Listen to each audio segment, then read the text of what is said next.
በኢትዮጵያ ቲያትርና ፊልም ላይ በቃ መጠቀስ ካለባቸው ወጣት ተዋናዮች መካከል አንዷ ነች። መሰረት መብራቴ ደወል አድርጌላታለሁ። እኔም እስኪ ላውራት። መሲ እንዴት ነሽ? ደህና ነሽ? እንኳን አደረሰሽ። እግዚአብሔር ይመስገን። አመሰግናለሁ። ብዙ ጊዜ መቼም ፌስቡክን ማመን አልተቻለምና አንቺ ደግሞ በጣም ወዳጆች አሉሽ፣ በጣም አፍቃሪዎች አሉሽ እና አንዳንዴ በቃ የሚባለውን ሁሉ መቀበል ወዲያው እየከበዳቸው እባክህ ሰይፉ ተባልኩኝና መጀመሪያ ባሳለፍነው ሳምንት ያየነው ፎቶ እውነት ነው ወይንስ? እውነት ነው። ዋው እንኳን ደስ አለሽ።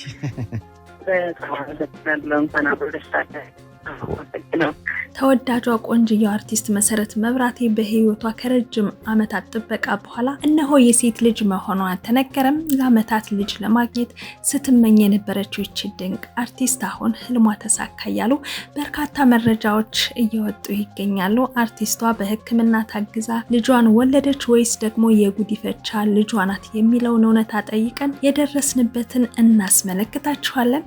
አርቲስቶቻችንን በተመለከተ እውነተኛ መረጃዎች የሚያቀርበው ቻናላችን በዚህም ለዛሬ ስለ መሰረት መብራቴ አዲስና በጣም አነጋጋሪ የሆነ የምስራች ወደ ቤቷ ገብቷል። የምስራቹን በዝርዝር እናስቃኛችኋለን። እንዴት ናችሁ? ያላችሁበት የከበረ ሰላምታዬ እንዲደርሳችሁ እመኛለሁ። በቻናላችን አርቲስቶቻችን ውሎና አዳራቸው ምን ይመስላል፣ ስለ ቅንጡ ህይወታቸውና ስለ ህይወታቸው ተሞክሮ የምንዳስስበትና ወደ እናንተ ውድ ቤተሰቦች ተደራሽ የሚያደርግ ቻናላችን ነው። ቪዲዮ ላይክ፣ ሼር፣ ሰብስክራይብ በማድረግ ጀምሩ። እንዲሁም ደግሞ ሐሳብ አስተያየታችሁን ኮሜንት ላይ ያስቀምጡልን። የለቀቅናቸው አዳዲስ ቪዲዮዎች በቀጥታ እንዲደርሳችሁ ደግሞ የደወል ምልክቷን እየተጫናችሁ እስከ ፍጻሜው ድረስ አብራችሁን ስለቆዩ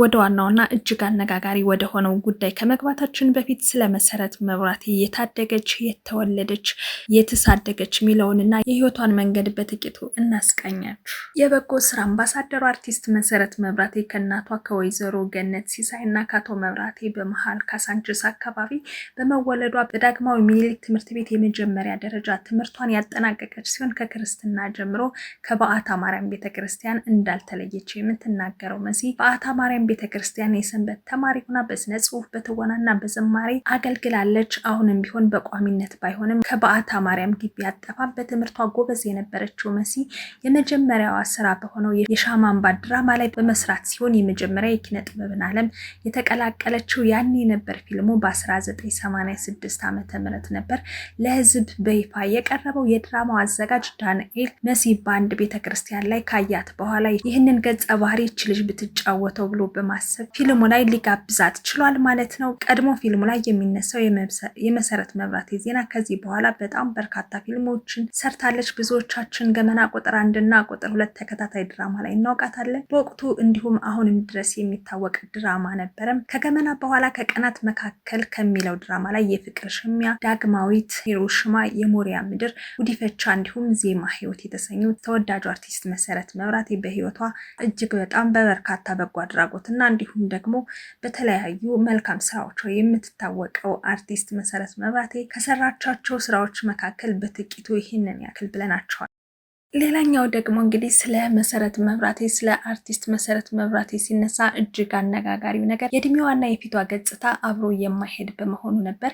እንደሚታወቀው የአርቲስት መሰረት መብራቴ በ1961 ዓ.ም የተወለደችና እንዲሁም ደግሞ እድሜዋ አይደለም የተባለ ብዙዎች ይነጋገሩባታል። የፊቷ ገጽታ እንደ እድሜዋ አይደለም እየተባለ ብዙ ሰዎች ይነጋገሩባታል። ብዙ ነገር ሲወራ መስማት የተለመደ ነገር ቢሆንም ነገር ግን የአርቲስቷ እድሜ የተባለው ቁጥርና የፊቷ ገጽታ ግን አንድ አይደለም፣ ሁላችንም መመስከር የምንችለው ነገር ነው እያሉ በርካቶች ሲነጋገሩ ይሰማሉ። እንግዲህ ወደ ዋናውና እጅግ አነጋጋሪ ወደ ሆነው ጉዳይ ስንገባ ተወዳጁ አርቲስት መሰረት መብራቴ ከረጅም ዓመታት ጥበቃ በኋላ እነሆ የሴት ልጅ መሆኗ በተለያዩ ሶሻል ሚዲያዎች እየተነገረ ይገኛል።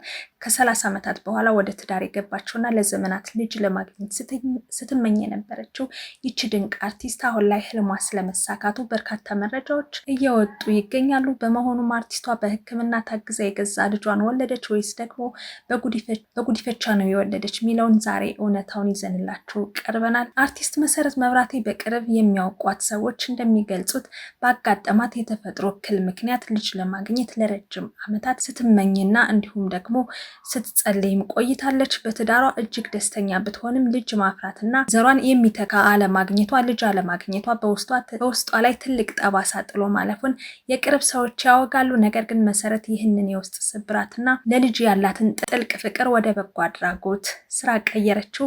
በልብ በሽታ የሚሰቃዩ ህፃናትን በመሰብሰብ የበጎ አድራጎት ማህበርን አቋቋመች። ገንዘቧን፣ ንብረቷን፣ ጊዜዋን ለነዚህ ህፃናት በመስጠት እንደራሷ ልጅ በፍቅር አሳደገቻቸው። ጉዳዩ በስፋት በሚዲያ ባይወራለትም ምክንያቱም እሷ ስራዋ እንዲወራላት አትፈልግም። መሰረት መብራቴ ብዙ ሺህ ህፃናት ነፍስ ከሞት የታደገች ድንቅ አርቲስት ናት። ታዲያም ብዙዎች አርቲስት መሰረት መብራቴ ለምን የራስሽን ልጅ አትወልጂም የሚሉ ጥያቄዎችም በበርካታ ጊዜ ሲነሱባት ተስተውለዋል። ይህንንም ጥያቄ በተደጋጋሚ ቢያነሱባትም አርቲስቷ በከፍተኛ የስነልቦና ስብራት ውስጥ ሆና ለዚህም ምላሽ አልነበራትም። አርቲስት መሰረት መብራቴ ወደ ትዳር ዓለም ለመግባት እጅጉን የቆየች ሲሆን የእጅጋየሁ ሽባባውና የሶፊያ ሽባባው ታላቅ ወንድምን እንዳገባችም ይታወሳል።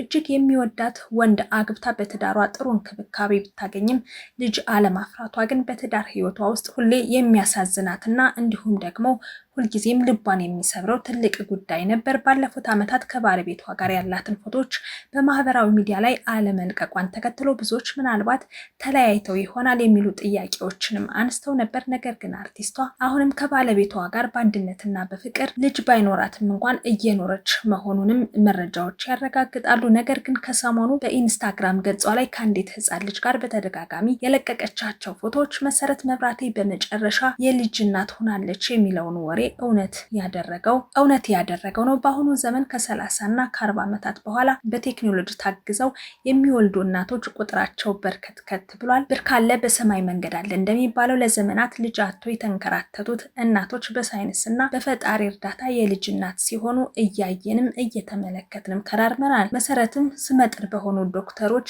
ትልቅ እገዛ ስታደርግ እንደነበር የሚታወስ ሲሆን በዚህ ቴክኖሎጂ አማራጭ ወልዳለች የሚሉ ሰዎችም አሉ። በሌላ በኩል ደግሞ መሰረት ጊዜዋን ከህፃናት ማሳደጊያ ጋር ስታሳልፍ ስለነበረ አንዲት የሴት ልጅ በጉዲፈቻ ወስዳ የግሉ አድርጋ እያሳደገች እንደሆነም የሚናገሩም አልጠፉም።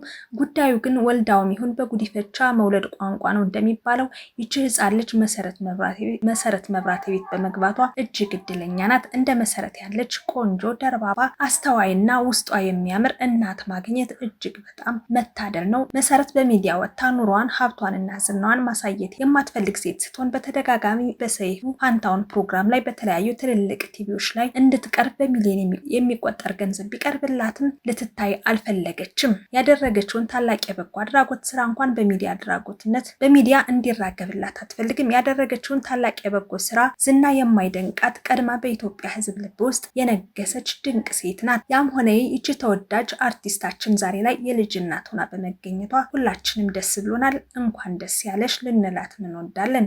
እናንተስ ውድ ተመልካቾቻችን ስለ አርቲስት መሰረት መብራቴ የልጅ እናት መሆኗን በደስታና በሐሳብ በኮሜንት እስኪ አጋሩን። ቪዲዮን ከወደዳችሁት ላይክ እና ሰብስክራይብ ማድረጋችሁ እንዳትረሱ። በቀጣይ በአዳዲስ መረጃዎች እንመለሳለን። በያላችሁበት ሰላማችሁ እንዲበዛ እየተመኘሁ የዛሬን እዚህ ጋር በቃው። ቸር ቆዩ።